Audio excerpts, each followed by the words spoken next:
4-5 दिवस झाले म्हणली, गेली 5 दिवस झाले मी बघायले, तुमची वाट बघायले. अरे माणसानं जावं घराच्या बाहेर, किती वेळा करता जावं, घंटा 2 घंटे, फार झालं 1 दिवस. आपल्या घरी कोणी माझी वाट पाहत आहेत एवढं तरी तुम्हाला ध्यान राहावं. असं कोणी विचारलं? कोणी विचारलं? पार्वतीने. कोणाला? महादेवाला. महादेव म्हणले तुला काय सांगू, मी लय मोठ्या अडचणीत होतो.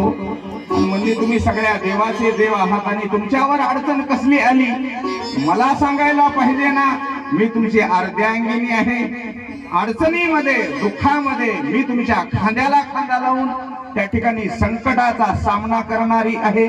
म्हणले तसलं संकट नव्हतं.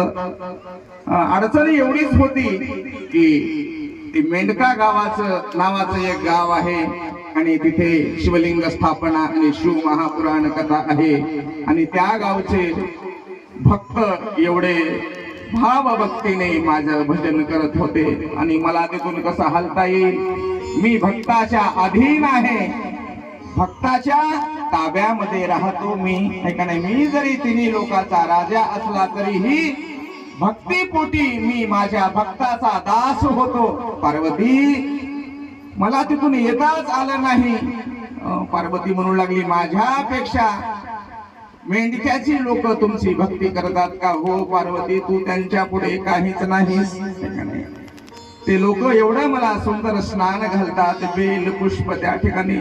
चैत्र मासामध्ये थंड पाणी माझ्या अंगावर पडलं की मला त्या ठिकाणी कंठामध्ये विष धारण केलं म्हणून माझ्या कंठाचा दहा होत असतो आणि चैत्र मासामध्ये माझ्या पिंडीवर जो थंड पाणी टाकतो ना त्याच्यासाठी माझं हृदय भरून येतं आणि त्याच्याकडे मी कृपा आशीर्वादाने पाहतो आणि त्या भक्ताचं कल्याण करतो. पार्वतीला नवल वाटू लागलं मी एवढी सुंदर आहे का नाही, मी कैलासीच्या राजाची राणी आहे.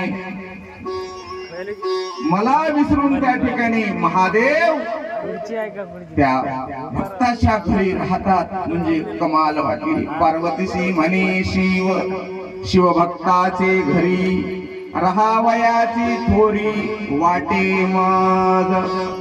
ना आवडे कैलास नको मंडनगिरी, हवी मुक्ती फिरी तीही नको.